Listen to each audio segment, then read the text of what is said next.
chapter number 5, arithmetic progressions, exercise 5.3, question number 5. The first term of an EP is 5. First term की value 5 है, means value of ए की value है हमारे पास में 5. The last term is 45 और last term की value L की value है हमारे पास में 45 and some is 400 means Sn equal to 400. It is given. Find out the number of terms. हमें नंबर ऑफ टर्म्स इसमें फाइंड आउट करनी है. मीन्स हमें एक तो n फाइंड आउट करना है टर्म्स एंड कॉमन डिफरेंस, और दूसरा हमें d की वैल्यू फाइंड आउट करनी है. ठीक है, तो देखिएगा Sn की वैल्यू है यहाँ पर, वैल्यू ऑफ Sn इज 400. तो Sn की वैल्यू का फॉर्मूला लिखते हैं. Sn इक्वल टू होगा, यहाँ पर Sn का फॉर्मूला होगा n/2 bracket start a plus l. ये फॉर्मूला होगा Sn का. ये फॉर्मूला क्यों लिखा हमने? Because in this question value of l is given, तो इसलिए हम इस फॉर्मूले को यूज करेंगे. तो देखिएगा Sn की वैल्यू हो गई हमारी 400 और n, वैल्यू ऑफ n हमें गिवन नहीं है क्योंकि हमें फाइंड आउट करनी है. n/2 a की वैल्यू है यहाँ पर 5 और l की वैल्यू गिवन है, लास्ट टर्म की वैल्यू है हमारे पास में 45. ठीक है, ये आ गया आपका 400 इक्वल टू n/2.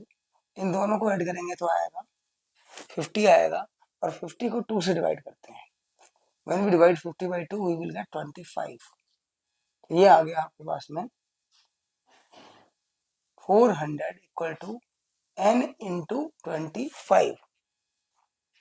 ठीक है, to find out the n, transpose 25 at the left hand side in division form. 400 को 25 से डिवाइड करेंगे तो ये, अगर हम 25 से इसको डिवाइड करेंगे तो क्या आएगा, ये आएगा आपका 16. Therefore value of n is 16. ये तो आपका एक पार्ट आ गया. n की वैल्यू फाइंड आउट करनी थी हमें, ये n की वैल्यू फाइंड आउट. ठीक है जी, अब हमें कॉमन डिफरेंस फाइंड आउट करना है. Now we have to find out. अब यहाँ पर एक बात देखिएगा, l की वैल्यू 45 है. l मीन्स en, क्योंकि en भी लास्ट टर्म होती है. तो आप देखिएगा यहाँ पर आपको d की वैल्यू फाइंड आउट करनी है, तो फॉर्मूला यूज करेंगे an equal to a plus n minus 1d. It the formula of an. ये an का फॉर्मूला है. अब आप देखिएगा en means last term, last term की वैल्यू गिवन है हमारे पास 45 और a की वैल्यू गिवन है हमारे पास में 5. n की वैल्यू हमने फाइंड आउट किया, दैट इज 16 माइनस 1. d की वैल्यू फाइंड आउट करनी है. अब ये आ गया आपका 45, 16 में से बन गया तो कितना आएगा 15d, और 5 को ट्रांसपोज करेंगे यहाँ की तरफ, लेफ्ट हैंड साइड में ट्रांसपोज करेंगे तो साइन विल बी चेंज्ड. ये आ गया आपका 45 में से 5 गया तो आएगा 40 इक्वल टू 15d, और 15 को इस साइड में लाएंगे तो डिवाइड की फॉर्म में आ जाएगा, ये d आ गया.